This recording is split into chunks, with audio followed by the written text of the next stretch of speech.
बहुत आसानी से उड़ा देंगे, कोई दिक्कत आपको नहीं होगी। जो आगे हम सवाल देंगे, अगर आप इस प्रश्न को समझते हैं अच्छे से तो आगे के प्रॉब्लम को आप बहुत आसानी से बना लेंगे, आपको किसी भी प्रकार की कोई समस्या नहीं होगी। तो सुनिएगा प्रश्न प्यारे बच्चों, क्या कहा है। प्रश्न ये कह रहा है कि एक व्यक्ति 960 रुपया में दो वस्तु खरीदता है। इसका क्या मतलब है कि कोई दो वस्तु है, मान लीजिए पहले प्रकार और दूसरे प्रकार का, और दोनों वस्तु को खरीदने में जो वह रुपया इन्वेस्ट किया है टोटल, वह रुपया कितना है। तो कहा एक व्यक्ति 960 रुपया में दो वस्तु खरीदता है। वह प्रथम वस्तु को 60% के लाभ पर बेचता है तथा दूसरे वस्तु को 20% की हानि पर बेचता है। यदि दोनों वस्तु का विक्रय मूल्य आपस में समान हो। सबसे इंपॉर्टेंट बिंदु प्यारे बच्चों यही है, इस लाइन को आप गौर से देखिएगा। कहा यदि दोनों वस्तु का विक्रय मूल्य आपस में समान है, विक्रय मूल्य समान है, क्रय मूल्य कुछ भी हो लेकिन वस्तु का विक्रय मूल्य आपस में प्यारे बच्चों समान है, तो पहला प्रश्न पूछा प्रत्येक वस्तु का विक्रय मूल्य बताइए, यानी किसी एक वस्तु का विक्रय मूल्य निकालिएगा तो आ जाएगा। दूसरा पूछा दूसरे वस्तु का क्रय मूल्य बताइए, तो दूसरे वस्तु का क्रय मूल्य पूछा, ये भी हम निकाल लेंगे।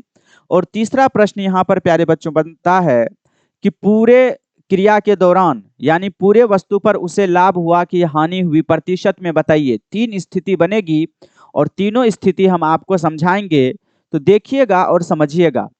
जब कभी भी आपको एग्जैक्ट वैल्यू दे करके एग्जैक्ट वैल्यू पूछता है, जैसे वस्तु का क्रय मूल्य रुपया में दिया हुआ है, वस्तु का विक्रय मूल्य रुपया में पूछा है, वस्तु का क्रय मूल्य रुपया में पूछा है, तो जब कभी भी आपको एग्जैक्ट वैल्यू प्यारे बच्चों पूछेगा तो ऐसी स्थिति के अंदर आपको एग्जैक्ट वैल्यू को साथ लेकर के चलना पड़ेगा। अगर आपको ऊपर में एग्जैक्ट वैल्यू तो दिया हुआ है लेकिन अंत में ये डिमांड करता कि पूरे लेन देन के दौरान यानी पूरा जो है प्रक्रिया किया है तो उसे कितने प्रतिशत का लाभ अथवा हानि हुआ है, तो प्यारे बच्चों आप ध्यान रखिएगा, शुरू से आपको हम बता रहे हैं जब किसी भी प्रश्न में परसेंटेज वैल्यू पूछ ले या रेशियो वैल्यू पूछे तो ऐसी स्थिति के अंदर आपको कभी भी रियल वैल्यू की आवश्यकता नहीं पड़ती है। इस बिंदु पर हम चर्चा आगे करते रहेंगे क्योंकि इस प्रश्न में, इस टाइप के प्रश्न में इसी को हम घुमा फिरा करके बात करेंगे। अभी चूंकि आपको क्रय मूल्य विक्रय मूल्य पूछा है एग्जैक्ट रुपया में, तो हम जो है इस बिंदु पर चर्चा करेंगे क्योंकि रुपया में पूछा है तो रुपया को हम छोड़ नहीं सकते हैं। तो चलिए प्यारे बच्चों प्रयास करते हैं आपको समझाने का। क्या कहा, सबसे आसान तरीका समझाते हैं। प्रश्न ये कहा कि दो वस्तु खरीदता है 960 रुपया में, अब पहले वस्तु को 60% के लाभ पर बेचता है। देखिए ये है पहले प्रकार का वस्तु, इसको 60% के लाभ पर बेचता है। तो आपको एक चीज ना शुरू से हम बता रहे हैं कि जब कभी भी प्यारे बच्चों परसेंटेज देगा तो परसेंटेज वैल्यू लिखिए। जैसे 60% लाभ है तो 60% का वैल्यू होता है +3/5।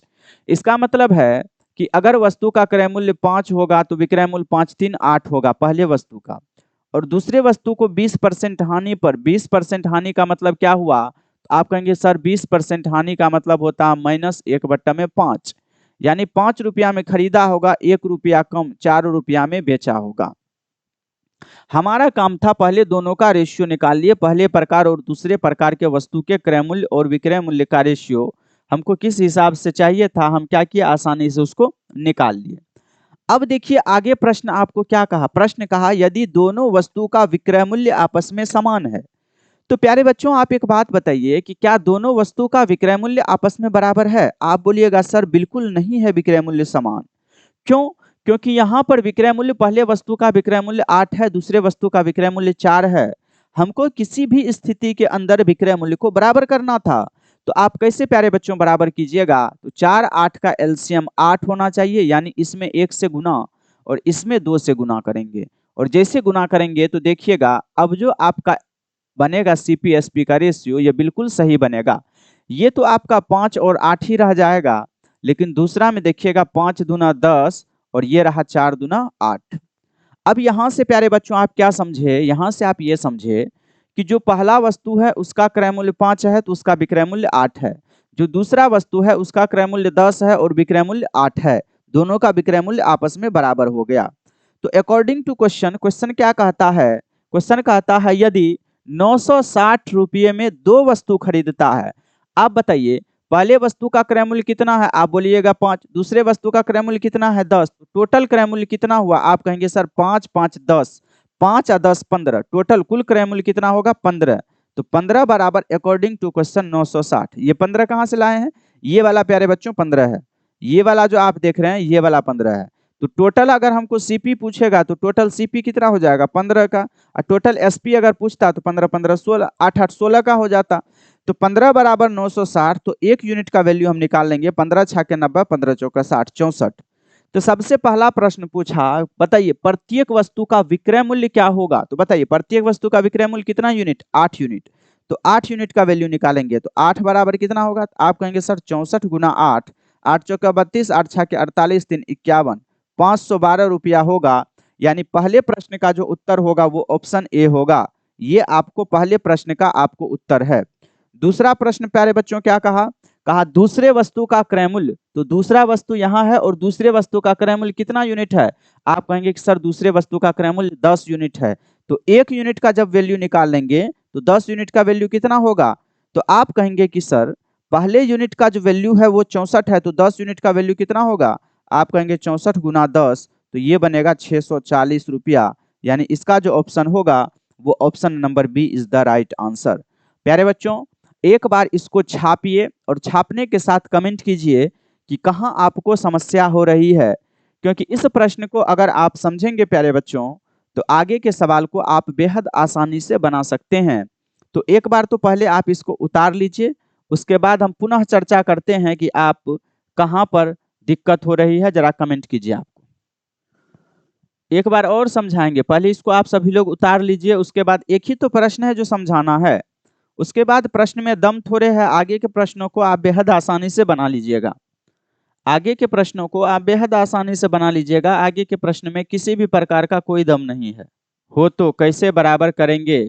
जैसे 3 2 होगा तो भाई 3 2 बराबर करने के लिए मुकेश जी बहुत अच्छे से समझाए हैं। आपको रेशियो विथ मिक्सचर से ही बराबर करने के लिए सिखाए हैं। अगर 3 2 रहेगा तो 3 से नीचे 2 से ऊपर गुना करके 6 बना दीजिएगा। 3 2 का पहले एलसीएम लीजिए। 3 2 का एलसीएम 6 है, तो 6 बनाने के लिए 3 में 2 से गुना, 2 को 6 बनाने के लिए 3 से गुना। तो ये सब चीज तो हम पीछे पढ़ाए हुए हैं, बराबर कैसे करना है चीजों को, ये तो बहुत डिटेल में बताए हुए हैं भाई। चलिए हम एक बार प्यारे बच्चों फिर से आपको एक बार समझाने का हम प्रयास करते हैं। मेरे तरफ से नेट प्रॉब्लम बहुत ही ज्यादा हो रही है सर, इसलिए क्लास नहीं कर पा रहे थे। चलिए कोई नहीं, आइए जरा सा समझिएगा। देखिए सबसे पहले तो आप इस रेशियो को बनाइए। तो जब हम प्यारे बच्चों इस रेशियो को बनाए हैं, तो रेशियो को बनाने के बाद हमको एक बात समझ में आई कि जो पहले वस्तु का जो क्रय मूल्य और विक्रय मूल्य का रेशियो था वह 5 से 8, इसमें आपको दिक्कत नहीं होनी चाहिए। और दूसरे वस्तु का जो था 20% लॉस यानी 5 से 4 था। प्रश्न आगे स्पष्ट रूप से कहा दोनों वस्तु का विक्रय मूल्य बराबर है। तो विक्रय मूल्य बराबर है तो पहले वस्तु का विक्रय मूल्य यहाँ 8, दूसरे वस्तु का विक्रय मूल्य यहाँ 4 था, बराबर करना था। तो बराबर करने के लिए 8 और 4 का एलसीएम लेंगे और 8 और 4 का एलसीएम 8 होता है। तो 8 को 8 बनाने के लिए 1 से गुना, 4 को 8 बनाने के लिए 2 से गुना करते हैं।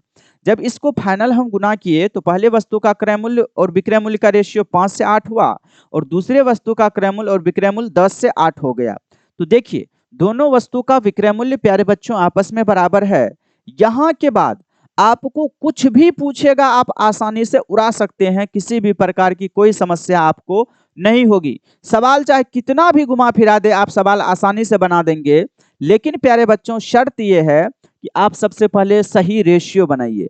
जब ऐसा बना दिए तो ये आपको सीपी है, तो कुल सीपी कितना है 15, और कुल एसपी पूछता तो 16 यूनिट है। लेकिन आपसे पूछा कि 960 रुपया में दो वस्तु खरीदता है, मतलब 15 यूनिट का जो वैल्यू है वह 960 है दो वस्तु का, तो एक वस्तु का 64 निकला है। और जैसे एक वस्तु का 64 निकला है तो जैसा डिमांड पेपर में करेगा आप इस रेशियो की सहायता से जहां भी जाने की आपको इच्छा हो आप चले जाइएगा। इतनी हमको जो है चीजें समझ में आ रही है कि आपको कहीं भी कोई भी प्रॉब्लम पूछेगा तो इस रेशियो के बाद एक यूनिट निकालने के बाद जो भी वैल्यू आपसे पूछेगा प्यारे बच्चों आप आसानी से बता सकते हैं। आपको प्रॉब्लम देते हैं, प्रॉब्लम की सहायता से आप चीजों को करने का प्रयास कीजिए। आइए जरा सा दूसरे नंबर प्रश्न को देखते हैं। धीरे धीरे आपको समझ में आएगी चीजें, आप टेंशन नहीं लीजिए। अभी इसमें 10 प्रश्न है, 10 प्रश्न तक में हम आपको अच्छे से समझा देंगे। दूसरे प्रश्न को बनाइए जरा सा। दूसरे प्रश्न को प्यारे बच्चों बताइए क्या होगा। दूसरे प्रश्न का उत्तर बताइए कि क्या होगा। चलिए उत्तर आ रहा है, जरा सा समझते हैं। देखिए प्रश्न क्या कहा है। प्रश्न प्यारे बच्चों ये कह रहा है कि एक दुकानदार दो वस्तु में से प्रत्येक वस्तु 720 रुपया में खरीदता है। इसका क्या मतलब है? प्रत्येक वस्तु, दो वस्तु खरीदता है और प्रत्येक वस्तु जो है 720 रुपया में खरीदता है। मतलब दोनों वस्तु का जो क्रय मूल्य है वो आपस में बराबर है। भाषा को भी प्यारे बच्चों आप समझने का प्रयास करेंगे कि भाषा क्या कह रहा है। क्या कहा, देखिए स्पष्ट लिखा है कि एक दुकानदार दो वस्तु में से प्रत्येक वस्तु 720 रुपया में खरीदता है। इसका मतलब क्या है कि सीपी जो फर्स्ट वस्तु का है, फर्स्ट वस्तु का जो सीपी है वही सीपी है आपको दूसरे वस्तु का। इसका मतलब ये हुआ, यानी दोनों ही स्थिति में प्यारे बच्चों आप ये समझ रहे हैं कि दोनों ही स्थिति में वस्तु का जो क्रय मूल्य है वो आपस में क्या है, बराबर है। इस बार आपको कहा नहीं है बराबर, लेकिन भाषा को समझ करके, आपको भाषा को पढ़ करके ये बात अच्छे से समझ में आई है कि दोनों वस्तु का जो क्रय मूल्य है वह आपस में क्या है, बराबर है। अब कहा कि वह पहले वस्तु को 10% के लाभ पर बेचता है और दूसरे को 10% की हानि पर बेचता है। तो पूछा पूरे लेन देन में उसे कितने प्रतिशत का लाभ अथवा हानि होगी। तो सुनिएगा, आपसे डिमांड कहा परसेंटेज में बताइए, पूरा लेन देन जब कर लिया तो कुल पर उसे कितने प्रतिशत का लाभ अथवा हानि होगी। आपको परसेंटेज वैल्यू दिया हुआ है, इस रियल वैल्यू को छूने की भी आपको प्यारे बच्चों आवश्यकता नहीं है, क्योंकि अगर यहाँ रुपया में कोई वैल्यू पूछता तो हम निकालते, लेकिन अगर रुपया में एग्जैक्ट वैल्यू में क्वेश्चन नहीं पूछा है तो हम एग्जैक्ट वैल्यू पर बिल्कुल ही ध्यान नहीं देंगे। तो आप सोचिएगा कि इस एग्जैक्ट वैल्यू का सर यूज कहाँ हुआ। इस एग्जैक्ट वैल्यू का यूज हुआ कि पहले वस्तु और दूसरे वस्तु का क्रय मूल्य आपस में बिल्कुल ही क्या है, समान है, बराबर है। इसका ये मतलब हुआ। अब आइए सबसे पहले प्यारे बच्चों हम बनाते हैं रेशियो। तो रेशियो बनाएंगे तो ये रहा प्रथम प्रकार का वस्तु जिसका सीपी और एसपी का अगर हम रेशियो बनाए तो क्या कहा कि पहले वस्तु को 10% के लाभ पर बेचता है तो 10 से कितना हो जाएगा, 11। और दूसरे वस्तु को क्या कहा, वह 10% की हानि पर, यानी 10 से ये कितना होगा, 9। तो आपसे पूछा बताइए पूरे लेन देन में उसे कितने प्रतिशत का लाभ अथवा हानि होगी। अच्छा, पूरे लेन देन का मतलब ये हुआ कि हमको पता करना है टोटल सीपी टोटल एसपी पर क्या प्रभाव पड़ा। तो आप कहेंगे गुरुजी टोटल पर क्या प्रभाव पड़ता है, तो 10 10 20, यानी 20 रुपया आपको टोटल सीपी, 11 9 20, टोटल एसपी भी आपको क्या हो गया, 20 हो गया। मतलब प्यारे बच्चों ये हुआ कि आपको टोटल 20 रुपया में खरीदे और टोटल 20 रुपया में ही बेचे, यानी यहां से आप निकला क्या, इस प्रश्न का जो सही उत्तर होगा न लाभ होगा न हानि होगी। न लाभ और न हानि, न लाभ होगा और न हानि होगी, ये इस प्रश्न का सही उत्तर है। No profit no loss, no profit and no loss, no profit and no loss. पहले इसको उतारिए फिर इसके कॉन्सेप्ट को हम समझाते हैं। तो इस प्रश्न का जो प्यारे बच्चों सही उत्तर होगा वो न तो लाभ होगा और न तो हानि होगी, न तो लाभ होगा और न तो हानि होगी।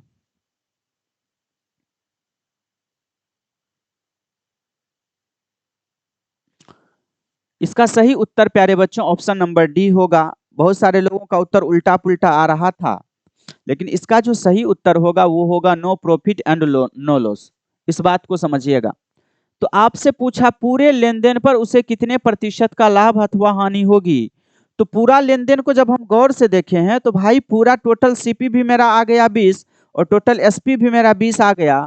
इससे तो साफ स्पष्ट होता है कि नो प्रॉफिट और नो लॉस होगा। इस बात को आप समझिएगा गौर से।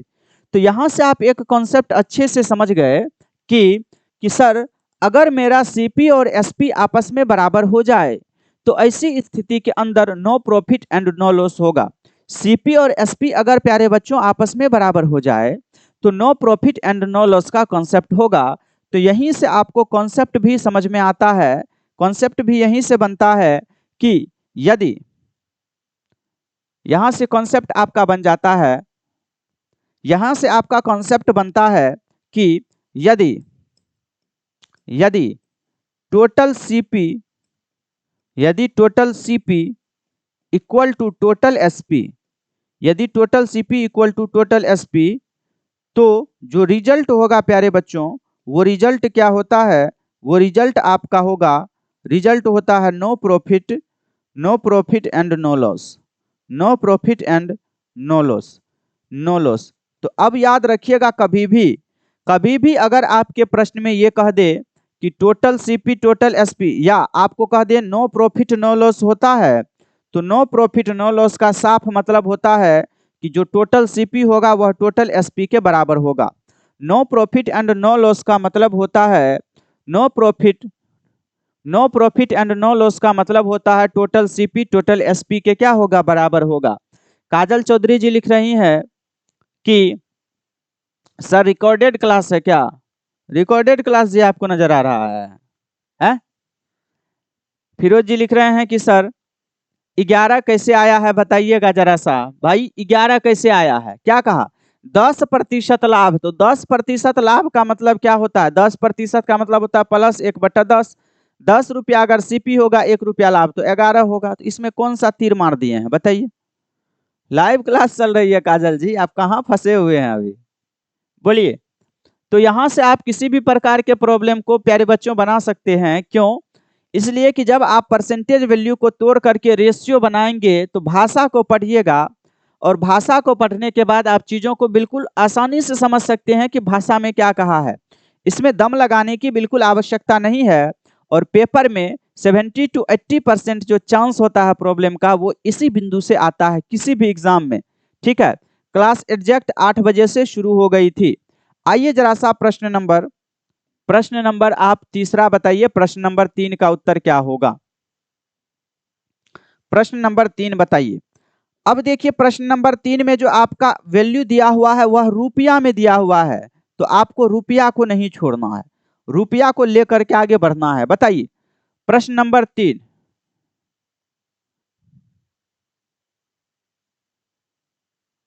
चलिए देखिए, इस प्रश्न को हम दो मेथड से आपको बना करके दिखाते हैं। सबसे पहले जो अभी सिखा रहे हैं उस पर बना करके दिखाते हैं, फिर दूसरा आपको एलिगेशन पढ़ाए थे, एलिगेशन से भी चीजों को समझाएंगे। देखिए कहा एक वस्तु 3500 रुपया में, एक व्यक्ति 3500 रुपया में दो वस्तु खरीदता है।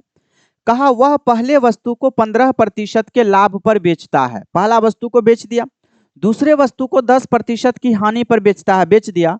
तो कहा कुल मिलाकर उसे न तो लाभ होता है और न ही हानि होती है। प्यारे बच्चों, नो प्रॉफिट नो लॉस का कॉन्सेप्ट हो रहा है, नो प्रॉफिट नो लॉस का कॉन्सेप्ट हो रहा है। ठीक है, नो प्रॉफिट नो लॉस है, इसका मतलब टोटल सीपी टोटल एसपी के बराबर होगा। तो कहा दूसरे वस्तु का विक्रय मूल्य आप बताइए। तो अभी तक हम जो सिखा रहे हैं उसी से बनाते हैं। बताइए अगर हम रेशियो बनाए पहले से, तो आप क्या कहेंगे, पहले वस्तु का प्यारे बच्चों अगर हम सीपी और एसपी का रेशियो बताएं तो पहले वस्तु पर 15% का लाभ होता है, तो 15% का परसेंटेज वैल्यू प्लस 3/20 होगा, यानी 20 रुपया का क्रय मूल्य, 3 रुपया का लाभ, तो 23 रुपया में बेचेगा। दूसरे वस्तु पर उसे क्या होता है प्यारे बच्चों, तो दूसरे वस्तु पर उसे 10% की हानि होती है, तो 10 से क्या हो जाएगा, 9 हो जाएगा। अब आप जरा सा गौर से समझिएगा चीजों को। अब यहां पर जब हमको कहा कि पूरे लेन देन पर उसे नो प्रॉफिट नो लॉस होता है, तो no profit and no loss का जो कॉन्सेप्ट होता है वो टोटल सीपी टोटल एसपी के बराबर होना चाहिए। लेकिन आप देखेंगे कि टोटल अगर सीपी मैं करूं तो 20 10 30 हो जाएगा और 23 9 32 हो जाएगा, तो टोटल सीपी टोटल एसपी के बराबर नहीं हो रहा है। तो ऐसी स्थिति में हम क्या करेंगे, तो मेरी बातों को ध्यान पूर्वक आप सुनिएगा कि ऐसी स्थिति के अंदर हम क्या करते हैं। आप प्यारे बच्चों एक बात बताइए कि अगर नो प्रॉफिट नो लॉस लाना है हमको किसी भी स्थिति के अंदर, तो no profit and no loss ये कहता है कि अगर पहले वस्तु पर जितना भी लाभ हम कमाए हैं, अगर दूसरे वस्तु पर उतना ही हम हानि कमा दें, तो यह नो प्रॉफिट नो लॉस के कॉन्सेप्ट को फुलफिल करेगा। यानी ये दूसरी स्थिति है। पहली स्थिति तो टोटल सीपी टोटल एसपी के बराबर होगा, तो नो प्रॉफिट नो लॉस होगा। लेकिन दूसरी स्थिति आपको यह बन रही है कि अगर प्यारे बच्चों दूसरी स्थिति में अगर टोटल सीपी टोटल एसपी के बराबर नहीं है, जैसे टोटल सीपी करेंगे तो 20 10 30 होगा और टोटल एसपी करेंगे तो 23 9 32 होगा, तो टोटल सीपी टोटल एसपी के बराबर नहीं हो रहा है। तो दूसरी स्थिति यहां से आपको समझनी होगी कि अगर पहले वस्तु पर जितना का लाभ कमाए हैं, अगर हम दूसरे वस्तु पर उतने का ही हानि कमा लें तो नो प्रॉफिट नो लॉस हो जाएगा। कैसे, आइए समझाते हैं। अगर प्यारे बच्चों इसमें टोटल सीपी टोटल एसपी के बराबर नहीं हो रहा है, तो हम ये देखने का प्रयास कर रहे हैं कि पहले वस्तु पर प्रॉफिट कितने का है, आप कहेंगे सर 3 का, और दूसरे वस्तु पर लॉस कितने का है, आप बोलिएगा गुरुजी 1 का लॉस है। इसका मतलब यह किसी स्थिति में नो प्रॉफिट नो लॉस नहीं होगा। तो ये तब होगा प्यारे बच्चों जब इसको हमको प्रॉफिट और लॉस को बराबर करना है।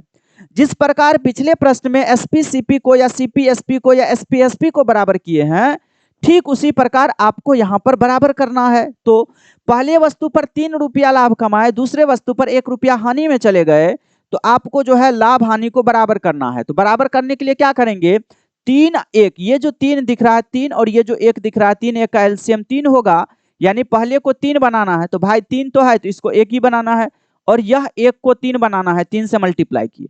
जैसे ही गुना किए तो 1 से गुना करेंगे तो इस पर कोई प्रभाव नहीं पड़ेगा, यह 20 से 23 ही होगा। और दूसरे को जब हम गुना करेंगे तो 3 से 3 दाएं 30 होगा, 9 तिया 27 होगा। अब आप जब गौर से प्यारे बच्चों इसको देखिएगा तो अब देखिए यह नो प्रॉफिट नो लॉस हो गया। कैसे, तो देखिए शिल्पी जी बोल रहे हैं सर क्या आज क्लास है यूट्यूब पर आपकी 10 बजे? हाँ, आज आपकी मेरी क्लास है 10 बजे से। आज नया टॉपिक शुरू होगा। जितने भी लोग जुड़े हुए हैं आज की कक्षा में आप लोग आइएगा, क्योंकि आज की क्लास में आप जो है इक्वेशन पढ़ेंगे शुरू से। तो 10 बजे से क्लास है, आप लोग खा पी करके 10 बजे से क्लास करने का बिल्कुल प्रयास कीजिएगा। एग्जैक्ट 10 बजे से आपकी क्लास होगी यूट्यूब पर, ठीक है। तो अब देखिए 20 से 23 हो गया, तो 20 30 टोटल सीपी आपको कितना 50, 27 और 23 टोटल एसपी भी 50, तो नो प्रॉफिट नो लॉस हो गया। अब आते हैं प्रश्न पर, क्या कहा, एक व्यक्ति 3500 रुपया में 2 वस्तु खरीदता है। तो बताइए जरा सा, अगर 2 वस्तु खरीदता है तो टोटल सीपी कितना हो जाएगा? तो आप कहिएगा सर टोटल सीपी जो होगा वह 50 होगा, और टोटल एसपी अगर पूछता तो वो भी आपका 50 होना है। तो टोटल सीपी 50 है, लेकिन अकॉर्डिंग टू क्वेश्चन 50 बराबर 3500, तो 1 बराबर कितना होगा, 0 से 0 5 7 35 70 होगा। तो प्रश्न पूछा दूसरे वस्तु का विक्रय मूल्य, तो दूसरा वस्तु देखिए यहाँ पर बैठा हुआ है, और दूसरे वस्तु का जो विक्रय मूल्य होगा वो 27 यूनिट होगा। तो 27 यूनिट का वैल्यू निकाल दीजिए। तो 27 बराबर 27 अगुना 70 70, तो 7 7 49, 7 दूना 14, 4 18, 71890 रुपया। Option A is the right answer. जिसका भी ऑप्शन ए आया है वो सही उत्तर है। पहले तो आप इसको बनाइए, लेकिन पेपर में प्यारे बच्चों ऐसे नहीं बनाना है। इसको पहले उतारिए, बहुत लोगों को चीजें समझ में नहीं आई होगी, हम आपको समझाते हैं, टेंशन नहीं लीजिए। काजल जी लिख रही है सर नींद आने लगती है।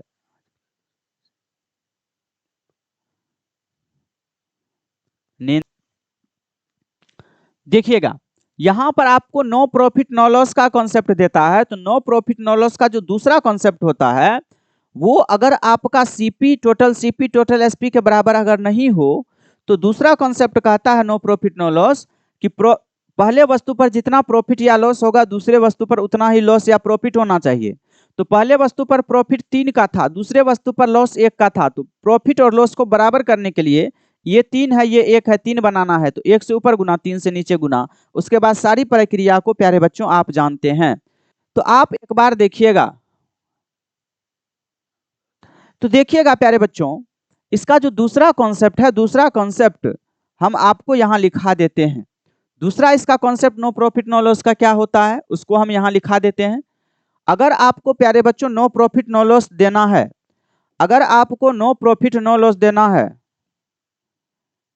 अगर आपको नो प्रॉफिट नो लॉस, न लाभ और न हानि देनी है, no profit and no loss, अगर दूसरा आपको कॉन्सेप्ट को लगाना है, तो आप कहेंगे कि सर अगर हम प्रॉफिट या लॉस के बारे में बात करते हैं, प्रॉफिट या लॉस का मतलब जितना प्रॉफिट या लॉस होगा, यानी प्रॉफिट अगर बढ़ेगा, प्रॉफिट या लॉस के बारे में बता रहे हैं, अगर ये दोनों आपका या तो बढ़ेगा या तो घटेगा, इस प्रॉफिट लॉस में या तो बढ़ेगा या तो घटेगा, तो ये बराबर होना चाहिए प्रॉफिट एंड लॉस क्या, अगर प्रॉफिट बढ़ेगा तो इधर आपका घटना चाहिए, ठीक है। अगर आपका प्रॉफिट घटना चाहिए तो सुनिएगा, प्रॉफिट बढ़ा तो यहाँ लॉस और प्रॉफिट लिखते हैं, तो बताइए प्रॉफिट अगर बढ़ेगा तो रेशियो उसी हिसाब से घटना चाहिए, अगर लॉस आपका बढ़ता है तो प्रॉफिट उसी हिसाब से घटना चाहिए। इस बात को आप समझिएगा, इस बात को समझिएगा, अगर प्रॉफिट या लॉस आपका बढ़ता है तो उसी रेशियो से लॉस और प्रॉफिट को घटना चाहिए। यही चीज आपको यहाँ पर समझाएं, बस लिख लीजिए, इसका बहुत ज्यादा रोल नहीं है। हमको ये समझाना था कि प्रॉफिट एंड लॉस अगर बढ़ेगा तो उसी रेशियो में प्रॉफिट है तो लॉस घटना चाहिए। जैसे यहाँ प्रॉफिट अगर 3 बढ़ा है, 3 है, तो लॉस देखिएगा 3 के ही रेशियो में घटना चाहिए, यानी प्रॉफिट बढ़ेगा तो लॉस घटना चाहिए, लॉस बढ़ेगा तो प्रॉफिट घटना चाहिए, अगर प्रॉफिट घटेगा तो लॉस बढ़ना चाहिए, दोनों का इन्वर्स एक दूसरे का बिल्कुल सही जाएगा। तो आप जो है यहाँ से दूसरी स्थिति को प्यारे बच्चों ये समझ पा रहे हैं कि अगर नो प्रॉफिट नो लॉस का कॉन्सेप्ट आता है तो नो प्रॉफिट नो लॉस के कॉन्सेप्ट में आपको क्या करना है, तो no profit and no loss का कॉन्सेप्ट करता है टोटल सीपी टोटल एसपी के बराबर होना चाहिए। अगर नहीं होता है तो दूसरी स्थिति जो बनती है इसमें वो ये बनता है कि ये जो है आप देखिए कि कितना प्रॉफिट कितना लॉस हो रहा है, उसको आपको बराबर करना है। तो ये तो आपको हो गया कि जो चीज हम पीछे पढ़ाए हैं वो, लेकिन प्यारे बच्चों इसका दूसरा भी तरीका है जो हम आपको पढ़ाए हुए हैं, और वो दूसरा तरीका क्या है तो समझिएगा। आपको हम एलिगेशन पढ़ाए हुए हैं कि पूरे लेन देन में देखिए यहाँ स्पष्ट लिखा है कि कुल पर उसे न लाभ होता है और न हानि होती है। तो देखिएगा कुल पर उसे न लाभ होता है और न हानि होती है, इसका मतलब क्या हुआ, इसका मतलब प्यारे बच्चों ये हुआ, देखिए ये रहा आपको पहले वस्तु का, ये है फर्स्ट वस्तु और ये है सेकेंड। तो फर्स्ट वस्तु को वह 15% के लाभ के कारण यहाँ +15 लिखे, और दूसरे को वह हानि पर बेचता है कितने का, 10% का, तो 10% के हानि पर बेचा, और पूरे लेन देन में उसे लड्डू मिला है। इस बात को समझिएगा, पूरे लेन देन में उसे क्या मिला है, लड्डू मिला है। तो आप देखिएगा ये है पूरे लेन देन पर उसे लड्डू प्रभाव पड़ा है, तो आप इसको कैलकुलेट करिएगा। तो कैलकुलेट करने के बाद देखिए आप या तो इधर से घटा लीजिए या इधर से घटा लीजिए। अगर इधर से घटाएंगे तो 15 से 0 कितना कम है, 15 कम है, और 0 से -10 कितना कम है, तो 10 कम है। माइनस से बचने के लिए हम इधर से घटाए, तो ये आपका क्या निकलेगा, सीपी निकलेगा, किसका, पहले और दूसरे वस्तु का, 10 15। तो अगर इसको काटिएगा तो ये रेशियो आपका 2:3 बनेगा, यानी पहले वस्तु का क्रय मूल्य 2, दूसरे वस्तु का क्रय मूल्य 3, तो टोटल क्रय मूल्य 5। तो 5 बराबर कितना, 3500। तो 1 यूनिट का वैल्यू कितना होगा, 5 7 35, ये रहा आपको 700 आपको क्रय मूल्य निकला। अब आपसे पूछा दूसरे वस्तु का विक्रय मूल्य, तो पहले दूसरे वस्तु का क्रय मूल्य निकालना पड़ेगा। तो दूसरे वस्तु का क्रय मूल्य 3 यूनिट है, तो ये 3 गुना 700, तो ये 7 तिया 2100 आपका क्रय मूल्य आया। लेकिन दूसरे वस्तु का विक्रय मूल्य पूछा, तो बताइए दूसरे वस्तु का विक्रय मूल्य क्या होगा, तो क्रय मूल्य है 2100, और दूसरे वस्तु को 10% के हानि पर बेचता है, तो 10% का हानि का मतलब होता है 9/10। इसको सॉल्व करेंगे तो 1890 इज द राइट आंसर। इसको उतार लीजिए रूम पर, आप इसको समझिएगा। लेकिन आप हमेशा प्रयास करिएगा कि ये जो मेथड बताए हैं ये मेथड आपके लिए बेस्ट मेथड है, ये जो ऊपर वाला मेथड बताए हैं वो मेथड आपके लिए बेस्ट है प्यारे बच्चों, ठीक है। आइए जरा सा प्रश्न नंबर आगे देखते हैं। देखिए प्रश्न कहा कि एक दुकानदार 400 रुपया में एक मेज बेचता है, यानी पहली बार वह बेचता है कितने में, 25, 400 रुपया में 25% के लाभ पर बेच देता है।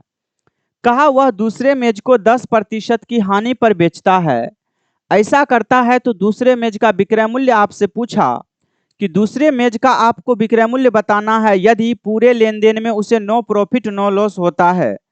तो अभी बताएं नो प्रॉफिट नो लॉस का अगर कॉन्सेप्ट है तो आइए जरा सा नो प्रॉफिट नो लॉस के कॉन्सेप्ट को समझते हैं। ये रहा पहले प्रकार का मेज और ये रहा दूसरे प्रकार का मेज। क्या कहा, पहले प्रकार के मेज को वो क्या करता है, कहता है कि 25% के लाभ पर बेचता है, तो सीपी और एसपी का रेशियो 25% का वैल्यू 4 से क्या होगा, लाभ है तो 4 से 5 होगा, और दूसरे को 10% की हानि पर बेचता है तो 10 से क्या होगा, 9। कहा पूरे लेन देन में उसे नो प्रॉफिट नो लॉस होता है। तो नो प्रॉफिट प्यारे बच्चों, नो प्रॉफिट नो लॉस का मतलब होता है टोटल सीपी टोटल एसपी के बराबर होना चाहिए। तो प्रॉफिट लॉस का मतलब टोटल सीपी टोटल एसपी के बराबर होना चाहिए। तो आप कहेंगे कि पहले चेक करते हैं कि है कि नहीं। टोटल सीपी कितना है, 4 10 14, एसपी 5 9 14, बिल्कुल आ गया। इसका मतलब यह नो प्रॉफिट नो लॉस के कॉन्सेप्ट को आपको पूरी तरीका से फुलफिल कर रहा है। देखिए 14 बराबर 14, यानी टोटल सीपी टोटल एसपी के बराबर है। टोटल सीपी 14 टोटल एसपी आपको 14, तो ये नो प्रॉफिट नो लॉस को पहले से ही फुलफिल कर रहा है। तो अब प्रश्न ये कहा कि बताइए, अगर वह पहले वस्तु को 400 रुपया में बेचता है तो दूसरे वस्तु का विक्रय मूल्य, बताइए पहले वस्तु का विक्रय मूल्य कितना है। आप बोलिएगा कि पहले वस्तु का विक्रय मूल्य है 5 यूनिट, तो 5 बराबर कितना, अकॉर्डिंग टू क्वेश्चन 5 बराबर 400, तो 1 बराबर कितना, तो आप कहेंगे सर 5 से काट देंगे, 5 8 40, 80 यूनिट। तो दूसरे वस्तु का विक्रय मूल्य कितना होगा, 9 यूनिट, तो 9 यूनिट का वैल्यू निकालिएगा, तो 1 बराबर 80, तो 9 बराबर 9 गुना 80, तो 9 8 72, 720 रुपया। Option B is the right answer. तो किसी को दिक्कत यहां नहीं होनी चाहिए, बहुत हल्का प्रश्न था ये। और उत्तर देने वाले लोग तो दे ही रहे हैं। मोहतशिम का उत्तर बी आया था, एग्जैक्ट सही था। रवीना जी का उत्तर बी आया था। काजल का ए आया था जो गलत था। नीतू कुमारी का सी आया, गलत है। फिरोज का भी आया, सही है। डिम्पल जी का भी आया, उत्तर बिल्कुल सही है। तो सभी लोग जो है आराम से इसको उतारिए। चलिए, तो नो प्रॉफिट नो लॉस को ध्यान में देखिएगा। तो नो प्रॉफिट नो लॉस का दो ही स्थिति है, इस स्थिति को आप अच्छे से समझिएगा। No profit and no loss का कॉन्सेप्ट होता है कि टोटल सीपी टोटल एसपी के बराबर होना चाहिए।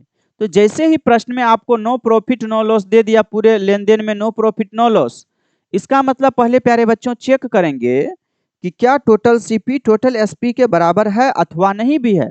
सबसे पहला काम मेरा यह है, सर 4 कहां से आया है बताइएगा। 4 कहां से आया, 4 कहां देख रहे हैं जी।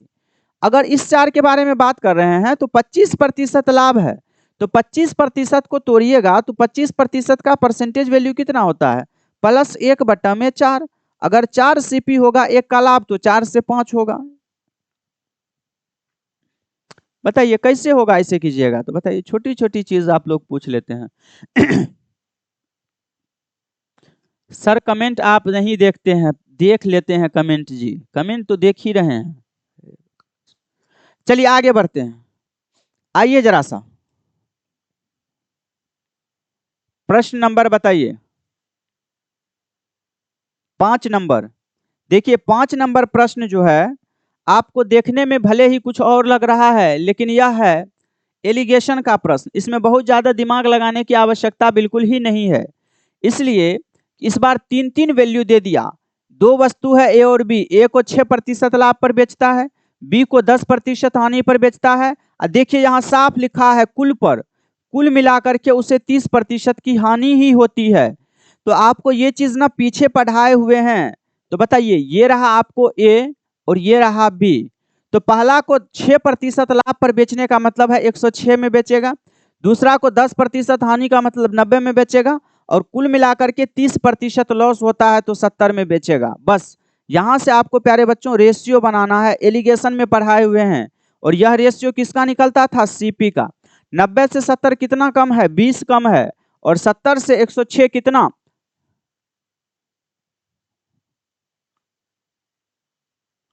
क्या हो गया, ए को 6% लाभ पर तथा बी को 10% की हानि पर बेचता है, बी को 10% की हानि पर बेचता है, तो कुल मिलाकर 30% की हानि होती है।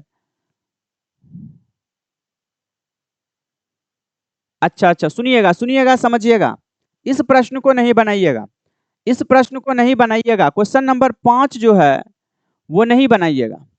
क्वेश्चन नंबर 5 को आप लोग नहीं बनाइएगा, इसलिए कि इसका जो डेटा है ना वो डेटा गलत बैठ गया है। इसका डेटा जो है बिल्कुल गलत हो गया, क्योंकि 90 से ही कम है तो 90 में से 70 जाएगा तो 20 होगा, तो 70 में से इसको घटाइएगा तो माइनस में 1 + 1 माइनस हो जाएगा। तो इस प्रश्न को आप काट दीजिएगा। प्रश्न नंबर 5 का डेटा जो है गलत हो गया है। प्रश्न नंबर 5 का डेटा गलत है प्यारे बच्चों, प्रश्न नंबर 5 को छांट दीजिएगा। इसका डेटा पूरा पूरा गलत हो गया। पहले वस्तु को अगर वो 6% के लाभ पर बेचा, दूसरे को 10% हानि पर, तो ऐसा करने से उसको 30% हानि नहीं हो सकता है। यानी उसको बहुत कम आसपास में हानि होता है, डेटा इसका गलत हो गया है।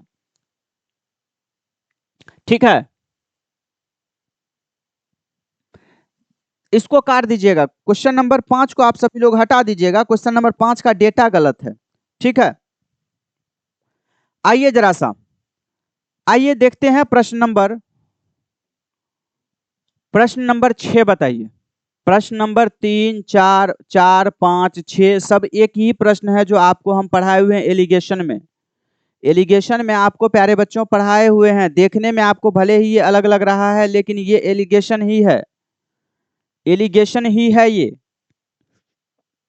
देखिए, एक दुकानदार जो है 1,000 रुपया में 2 वस्तु खरीदता है।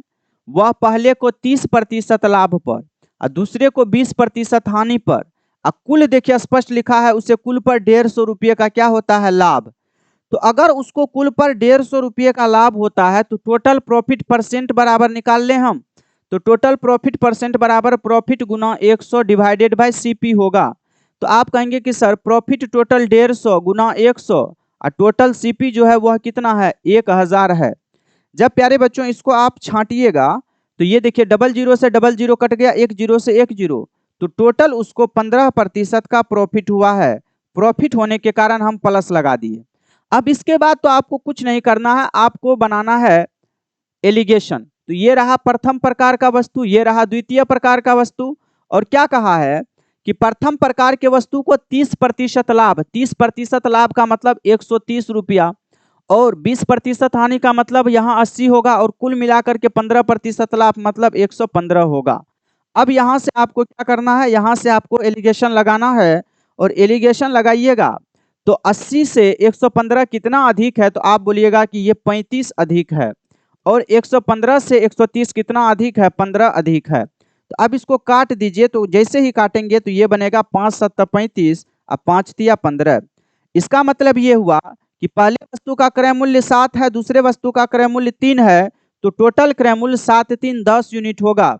तो 10 यूनिट बराबर 1000, तो 1 यूनिट का वैल्यू प्यारे बच्चों कितना होगा, आप बोलिएगा 100 होगा। तो आपसे प्रश्न पूछा दूसरे वस्तु का क्रय मूल्य, तो दूसरा वस्तु का क्रय मूल्य 3 यूनिट आया, तो 3 यूनिट का वैल्यू कितना होगा, आप कहेंगे सर 3 गुना 100 बराबर 300। Option B is the right answer. जिसका भी ऑप्शन बी आया है उसका उत्तर बिल्कुल सही है। और ऑप्शन बी 6 का किसका किसका आया है, प्रीति जी का उत्तर बिल्कुल गलत है, काजल जी का उत्तर बी आया है, नीतू का, मोहतशिम का, पूजा जायसवाल का उत्तर बी आया है। बाद बाकी लोग तो बना ही नहीं रहे हैं। बहुत दिन के बाद प्रॉफिट लॉस शुरू किए हैं, तो लग रहा होगा कि बाउंस हो रहा है। सर हो क्या रहा है, आके बाउंस हो रहा है, बाउंस काहे हो रहा है बताइए, ऐसा इसमें क्या अद्भुत चीज पढ़ा रहे हैं। आपको तो परसेंटेज को तोड़ करके ही बता रहे हैं। और आप एक बात समझ रहे हैं प्यारे बच्चों कि ये जो है आपको जो अभी ये चीज पढ़ा रहे हैं, इधर देखिए ये चीज जो आपको हम पढ़ा रहे हैं, यह चीज हम आपको पहले ही पढ़ाए हुए हैं रूल्स ऑफ एलिगेशन में। और हम आपको बताए थे कि रूल्स ऑफ एलिगेशन एक ऐसा टॉपिक है, एक ऐसा कॉन्सेप्ट है, एक मेथड है रूल्स ऑफ एलिगेशन, जो पूरे एरिथमेटिक मैथ्स में कहीं भी लग सकता है। लेकिन शर्त है कि वो आपका क्या होना चाहिए, टर्म और कंडीशन को फुलफिल करना चाहिए। और टर्म और कंडीशन को आप देख रहे हैं ये बिल्कुल फुलफिल कर रहा है। सेपरेट बेचा 30% लाभ पर, सेपरेट बेचा 20% हानि पर, तो दो गो परसेंटेज वैल्यू, और कुल पर उसे रुपया में 150 दे दिया। तो ये चीज हम आपको प्यारे बच्चों पीछे पढ़ाए हुए हैं कि उसे कुल पर अगर 150 रुपये का लाभ होता है तो कुल पर प्रतिशत वैल्यू में उसको कितने प्रतिशत का लाभ होगा, तो 15% का। और सेपरेट सेपरेट ज्वाइंट निकाल दिए, और जहां सेपरेट और सेपरेट ज्वाइंट आएगा मतलब यहां से प्यारे बच्चों ये हुआ कि सेपरेट सेपरेट ज्वाइंट मतलब रूल्स ऑफ एलिगेशन। और रूल्स ऑफ एलिगेशन लगाए हैं, बहुत आसानी से चीजों को बनाए हैं। इसको बनाने का बेस्ट मेथड यही है आपको। ठीक है, दूसरा भी तरीका आप लगा सकते हैं, लेकिन इसका बेस्ट जो मेथड है वो आपको एलिगेशन ही है, पेपर में अगर आप जल्दी करना चाहें तो चलिए आगे बढ़ते हैं। छठा के बाद नेक्स्ट क्वेश्चन, क्वेश्चन नंबर 7। अब बिल्कुल हल्का हल्का प्रश्न है, इसमें दम ही नहीं है, उड़ा दीजिएगा, एक एक लाइन का प्रश्न है। चलिए बहुत सारे लोगों का उत्तर आ रहा है, अब इसका सही उत्तर क्या होगा सो देखिएगा। देखिए यहां पर क्या कहा एक दुकानदार अपने वस्तु को उस वस्तु के विक्रय मूल्य के 25% हानि पर बेचता है। विक्रय मूल्य पर वो हानि निकाल दिया। बताइए कितना होशियार था। कहा विक्रय मूल्य के हानि पर बेचता है, कितना? 25%। तो पूछा कि उसका वास्तविक हानि बताइए कितना प्रतिशत होगा, वास्तविक एग्जैक्ट। तो ये आपको एक चीज नया देखने के लिए मिला कि वास्तविक लॉस प्रतिशत क्या होता है। तो देखिए जो वास्तविक लॉस प्रतिशत होता है वह कुछ नहीं होता है। वास्तविक जो हानि प्रतिशत या लाभ प्रतिशत होता है वो क्या होगा? लाभ या हानि गुना 100 बट्टा में सीपी। जब कभी भी आप सीपी पर लाभ या हानि की चर्चा करेंगे तो वही आपको वास्तविक होता है, याद रखिए। तो कभी कभी आपको वास्तविक बोल देगा और कभी कभी नहीं बोलेगा। तो जब नहीं बोलेगा तो आपको हम पढ़ाए हुए थे प्रॉफिट या लॉस परसेंट जो होता है वो सीपी या एसपी सीपी पर निकलता है। लेकिन अगर बोल दिया है तो भी आपको सीपी पर ही निकलेगा। यानी जो दुकानदार था वो दुकानदार जो है हानि प्रतिशत की गणना विक्रय मूल्य पर किया है, लेकिन आपको एग्जैक्ट में बताना है कि उसको हानि क्रय मूल्य पर कितना होता वास्तविक में। तो बताइए विक्रय मूल्य का 25%। तो पहले तो हम 25% का वैल्यू लिखेंगे तो आप कहेंगे कि सर -1/4 होगा। लेकिन इस बार ये 4 क्या होगा प्यारे बच्चों, इसको समझिएगा। इस बार जो ये 4 होगा, ये 4 आपका सीपी नहीं होगा। अगर आप इसको सीपी लिए होंगे तो आप सीधा सीधा समझिए कि ये पूरा पूरा गलत हो जाएगा। क्यों? क्योंकि जो हानि की तुलना किया है वो विक्रय मूल्य पर किया है। इसका मतलब कि ये जो आपका 4 है प्यारे बच्चों ये विक्रय मूल्य होगा, समझिएगा। यानी 4 रुपया में बेचा है और 1 रुपया का वो हानि कमाया है। 4 रुपया में बेच के 1 रुपया का हानि कमाया। तो बताइए खरीदा कितना में होगा? 5 में खरीदा होगा। इस बात को आप समझिएगा। अगर आप प्यारे बच्चों अगर आप यहां पर 4 और यहां पर 3 लिखे होंगे तो आपका उत्तर तो सरासर गलत होगा। इसलिए कि वो हानि की तुलना विक्रय मूल्य पर करता है और जब इसको तोड़े हैं तो -1/4 आया, यानी विक्रय मूल्य 4 रुपया। 4 रुपया में बेच के 1 रुपया का लॉस कमाया। इसका मतलब क्रय मूल्य 4 से अधिक होगा। तो 4 से कितना अधिक होगा? 5 होगा। यानी अब यहां से देखिए 5 रुपया में खरीदा, 4 रुपया में बेचा, 1 का लॉस हो गया। तो आपसे पूछा एक्चुअल लॉस परसेंट बताइए, एक्चुअल लॉस कितना होगा? तो आप कहेंगे 1। तो 1 गुना 100 एक्चुअल पूछा है तो वह सीपी पर होगा 5। 5 से जैसे ही काटिएगा 20% 20% जिसका उत्तर आया है बिल्कुल सही है। Option B is the right answer. देखने में बहुत छोटा है लेकिन यह प्रश्न आपको सही है, प्रश्न पेपर में आता है। ठीक है, 25% वाला तो सी बिल्कुल ही गलत है जी। सी कहां से संभव था?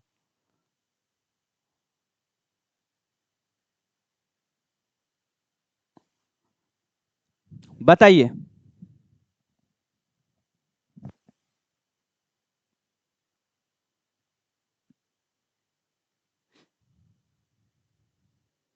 सात का सही उत्तर बी होगा। जिसका भी उत्तर बी आया है बिल्कुल सही है, बाद बाकी सभी लोगों का उत्तर गलत है। इस बात को समझिएगा, ये बिल्कुल इंपॉर्टेंट बिंदु है ये वाला, कि ये आखिर नीचे 4 इस बार एसपी क्यों हो गया है। अमूमन इससे पहले जितना भी प्रश्न देखते थे उसमें आपका नीचे वाला सीपी होता था, लेकिन इस प्रश्न में आपका नीचे वाला एसपी क्यों हो गया? नीचे वाला एसपी इसलिए हुआ क्योंकि विक्रय मूल्य के 25% हानि पर बेचता है। इसका मतलब हानि प्रतिशत वह विक्रय मूल्य पर निकाला। तो इसका मतलब वो फॉर्मूला जानते हैं क्या लिखा होगा? लॉस प्रतिशत का फॉर्मूला लिखा होगा, लॉस गुना 100 बट सीपी के जगह एसपी लिखा होगा। इसीलिए इस एसपी के लिए यहां पर हम कितना लिखे हैं? 4। ये जो लॉस प्रतिशत निकाला होगा विक्रय मूल्य पर निकाला होगा, वो गलती से एक्चुअल में होना चाहिए था नीचे सीपी, लेकिन वो गलती से एसपी लिख दिया नीचे में, तो विक्रय मूल्य पर तुलना कर दिया। आइए जरा सा देखते हैं प्रश्न नंबर 8। प्रश्न नंबर 8 सेम टू सेम वही है। बताइए। प्रश्न नंबर 8 बिल्कुल वही है। एक दुकानदार अपने वस्तु को उस वस्तु के विक्रय मूल्य पर ही कह रहा है, विक्रय मूल्य पर ही 9 सही 1/11% लाभ करता है। बनाइए आप सभी लोग, तब तक हम इधर लिख लेते हैं। लाभ कमाता है कितना? 9 सही 1/11% विक्रय मूल्य का, यानी प्लस में 1/11। ये जो आपका 11 होगा ये 11 विक्रय मूल्य पर किया, इसका मतलब विक्रय मूल्य जो होगा वो आपका 11 होगा। तो सीपी और एसपी का अगर हम रेशियो बनाए तो सीपी आपका इस बार एसपी आपका है कितना? एसपी है 11 का। 11 रुपया में बेच के 1 रुपया का लाभ कमाया, यानी क्रय मूल्य 10 होगा। ये बात आप समझिए। क्रय मूल्य प्यारे बच्चों कितना होगा? आप कहेंगे सर क्रय मूल्य यहाँ पर 10 होगा। इस बात को समझिएगा, ये नहीं कीजिएगा कि 11 रुपया यहाँ पर जो है एसपी लिख दिए हैं, 1 प्लस है तो 11 1 12 कर देंगे। अगर यहाँ 12 करिएगा तो देखिए 12 रुपया में खरीदे 11 रुपया में बेचे तो लॉस ना हो जाएगा। हमको लाभ चाहिए 1 रुपया का, तो 11 रुपया में बेच के 1 रुपया का लाभ कमाए हैं, इसका मतलब क्रय मूल्य मेरा कम होगा। तो 11 से 1 कम कितना होगा? आप बोलिएगा 10 होगा। इसका मतलब 10 रुपया में खरीदे 11 रुपया में बेचे, वास्तविक प्रॉफिट परसेंट, तो प्रॉफिट कितने का? 1, तो प्रॉफिट परसेंट बराबर कितना होगा? आप बोलिएगा सर प्रॉफिट गुना 100। एक्चुअल पूछा है मतलब सीपी पर, सीपी 10 है, काटिएगा 10%। Option C is the right answer. Option C is the right answer, इसमें भी कोई दम नहीं था। Option C is the right answer. बताइए,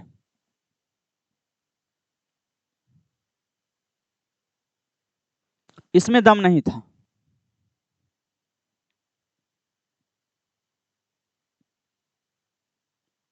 कहकशां, ऑप्शन सी। पूनम, मन्नू, मन्नू का गलत है। स्लेहा, सभी लोगों का उत्तर अलग अलग आ रहा है, लेकिन इसका सही उत्तर जो होगा option C is the right answer. Option C is the right answer. ठीक है, चलिए आगे बढ़ाते हैं। तो आज आप लोग ध्यान रखिएगा, अभी 10 बजे से यूट्यूब पर क्लास है, आज से नया टॉपिक शुरू होगा। जो लोग जुड़ना चाहते हैं 10 बजे जुड़ेंगे, अभी बहुत समय है, आप लोग खा पी के आराम से 10 बजे जुड़ सकते हैं, कोई दिक्कत तकलीफ नहीं होगी। ठीक है, आइए जरा सा प्रश्न नंबर आगे देखते हैं। प्रश्न नंबर आपका ये रहा, प्रश्न नंबर 9। प्रश्न नंबर 9 बताइएगा जरा सा, प्रश्न नंबर 9 बताइएगा, प्रश्न नंबर 9 बताइएगा।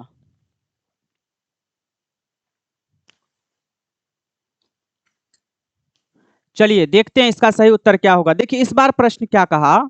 कहा एक दुकानदार अपने वस्तु को उस वस्तु के वास्तविक विक्रय मूल्य के 2/3 भाग मूल्य पर बेचता है तो उसे 20% की हानि होती है। यदि उस वस्तु को वास्तविक मूल्य पर ही बेचा जाता, वास्तविक मूल्य पर ही बेचा जाता तो उसका आरंभिक लाभ या हानि प्रतिशत बताइए। वास्तविक मूल्य पर बेचने का प्यारे बच्चों क्या मतलब है समझिएगा। माना कि वास्तविक विक्रय मूल्य, माना कि वास्तविक विक्रय मूल्य बराबर, माना कि वास्तविक विक्रय मूल्य बराबर एसपी है। माना कि वास्तविक विक्रय मूल्य कितना है? एसपी है। बेसिक मेथड सबसे आसान, अकॉर्डिंग टू क्वेश्चन क्या कहा कि वास्तविक विक्रय मूल्य अगर एसपी है तो वास्तविक विक्रय मूल्य के 2/3 भाग मूल्य पर बेचता है, यानी जो भी एसपी था उसका 2/3 में बेचता है, और ऐसा करने से उसे 20% की हानि होती है। तो 20% हानि का मतलब वह 80% में बेचेगा। यह भी आपको नया विक्रय मूल्य, यह भी नया विक्रय मूल्य। अब इसको आपको काट देना है, 2 से कटेगा 2 से 40 बार में, तो आप यहां से एक्चुअल वास्तविक निकालेंगे एसपी, तो 40 या 120% एसपी होगा। तो आप एक बात बताइए कि अगर उसको 120% का एसपी हुआ है तो एक्चुअल में उसको क्या पूछा? हानि या लाभ प्रतिशत? तो लाभ ना होगा, तो प्रॉफिट परसेंट बराबर कितना? 100 से 20 अधिक है, यानी एक्चुअल में उसको 20% का लाभ होगा। ये 20% इसका सही उत्तर है। 20% सही उत्तर है। Option A is the right answer. ये किसका किसका आया है? प्रीति जी का उत्तर ए आया है, गुलफ्सा का उत्तर ए आया है, मोहतशिम का उत्तर ए आया है, उसके बाद नीतू कुमारी का उत्तर ए आया है, रबीना जी का उत्तर गलत है, शिल्पी का उत्तर ए आया है। तो ए इसका सही उत्तर होगा। ए जो होगा इसका सही उत्तर होगा। बिल्कुल आसान तरीका लगाए हैं, बेसिक मेथड। विक्रय मूल्य को एसपी माने हैं तो विक्रय मूल्य का 2/3 में बेचे हैं, तो नया विक्रय मूल्य एसपी का 2/3। ऐसा करने से उसे 20% हानि हुई है, तो 20% हानि मतलब 80% में वह बेचा होगा। काट छांट किए तो एक्चुअल में वास्तविक में उसको निकलना था कितना? 120 में, लेकिन वो क्या किया? 120% में नहीं बेच करके उसका 2/3 में बेचा था। तो 120% में अगर बेचता तो उसको वाकई में क्या लाभ या हानि होता? तो आप कहेंगे कि सर यहाँ से अगर 120% में बेचता तो 100 से जितना अधिक होगा वो उसका क्या होगा? आप कहेंगे प्रॉफिट होगा। Option A is the right answer. बताइए नेक्स्ट क्वेश्चन बताइए, अंतिम प्रश्न। 40% कम मूल्य में, इससे पहले यहाँ फ्रैक्शन में वैल्यू दिया रहता था, परसेंटेज में है तो परसेंटेज को तोड़ दीजिए ना। 40% कम में बेचा है तो 40% कम का वैल्यू कितना होगा? आप बोलिएगा 40% कम का वैल्यू -2/5 होगा। तो बताइए एक्चुअल एसपी एसपी है, एसपी का 2/5 कम किया है, यानी 5 था पहले, एसपी 2 कम किया तो एसपी 3/5 में बेचा। 40% कम का मतलब हुआ 60% में बेचेगा और 60% का जो वैल्यू होगा वो 3/5 होगा। तो एसपी का 3/5 में बेचेगा और ऐसा करने से उसे 20% की हानि यानी 80% में वो बेचेगा। तो यहाँ से एक्चुअल में अगर उसका एसपी मैं निकाल दूं तो एसपी बराबर क्या होगा? तो आप कहीं सर 5 से गुना कर देंगे, ये 400/3% और 400/3% का मतलब होता है 133 सही 1/3%। तो बताइए ये आपको एक्चुअल में बेचना था उसको 133 सही 1/3%, तो प्रॉफिट ही भाई हो रहा है। तो प्रॉफिट परसेंट बराबर 33 सही 1/3% बराबर 33.3333% होगा, यानी लाभ होगा। तो option B is the right answer, option B is the right answer, option B is the right answer. Option B Preeti ji का उत्तर आया है, काजल का उत्तर गलत है, मोहतशिम का बी आया है, स्लेहा का गलत है, वीना जी का गलत है, रवीना जी का सही है, गुलबशाह का सही है।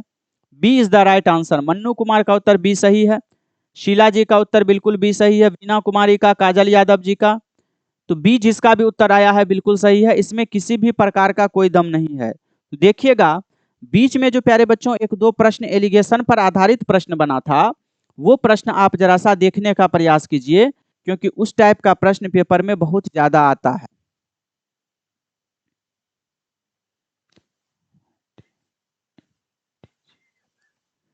क्या लिखे मंतशा निखत जी, आपका कमेंट बिल्कुल समझ में नहीं आ रहा है। YTYIUDGFLL क्या सब लिख दिए हैं जी? तो हमारा बाउंस हो गया, इसको पढ़ाने के लिए एआई को बुलाना पड़ेगा। क्या लिखे मंतशा जी, जल्दी जल्दी लिखिए फिर से। तो ये जो है आपका नेचर नंबर 6 पूरा पूरा खत्म हो गया है, ठीक है। यानी प्रॉफिट लॉस आपको जितनी रिक्वायरमेंट थी जीविका बैच के लिए, जीविका में जितना भी नीड थी प्रॉफिट एंड लॉस की, हम उतना पढ़ा दिए हैं प्यारे बच्चों, ठीक है। इतना जो है इतना हम आपको पढ़ा दिए हैं। अब यहाँ के बाद आप चीज़ों को रिवीजन कर लीजिएगा, फिर आपसे मिलेंगे अगले क्लास में। कल संडे है, संडे को बंद रहेगा, ठीक है। बाद बाकी जो भी क्लास लगेगी आपको नोटिफिकेशन मिल जाएगा संडे को। तो कल मेरी क्लास संडे को बंद रहेगी। मंडे से आपको नया टॉपिक डिस्काउंट लेकर के हम आएंगे। तो मंडे से नया टॉपिक पढ़ेंगे हम, कंसेप्ट ऑफ डिस्काउंट।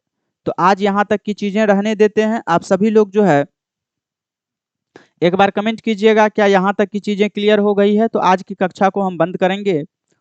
और YouTube पर अगर आप लोग क्लास करते हैं तो आज 10 बजे से मेरी क्लास लगेगी, बिल्कुल नया टॉपिक शुरू होगा 10 बजे से। चलिए एक बार जल्दी जल्दी कमेंट करिए, तो आज की कक्षा को हम खत्म करते हैं।